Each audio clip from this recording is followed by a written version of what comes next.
এখন একটা প্রবণতা হয়ে আছে সবার কাছে, দীক্ষা মানেই কৃষ্ণ মন্ত্রের দীক্ষা। দীক্ষা মানেই কপালে তিলক থাকবে, গলায় মালা থাকবে, হাতে জপের মালা থাকবে।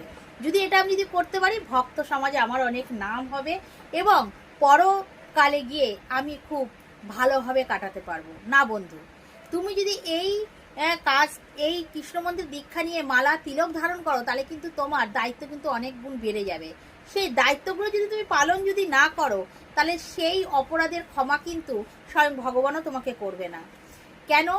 তুমি মালা তিলক নিয়েছো, কৃষ্ণ নামকরণে নিয়েছো, এদিকে মানুষের ক্ষতি সাধন করছো, মানুষের পিছনে কিভাবে লাগবে সেই চিন্তা করছো, মানুষকে নানা রকম বাজে কথা বলছো, মানুষের ক্ষতি সাধন করার জন্য যা কিছু করার তাই করছো, হাতে জপের মালা নিয়ে দাঁড়িয়ে অন্য কারোর সাথে অপরের নিন্দামন্দ করছো, কারোর উন্নতি থেকে জ্বলন ফিল করছো, সবসময় মুখের মধ্যে নোংরা কথা লেগে রয়েছে।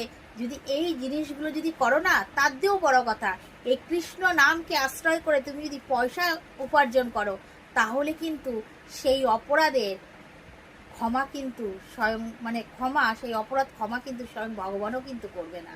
তাই জন্য কৃষ্ণ মন্ত্রে দীক্ষা নেওয়ার আগে সচেতন হন, নিজেকে শুধরান। যদি এই অবগুণগুলো আপনার মধ্যে যদি থাকে, আগে স্বভাব পাল্টে তারপরে কৃষ্ণ নামে দীক্ষা নিয়ে মালা তিলক করবেন, তার আগে কিন্তু না।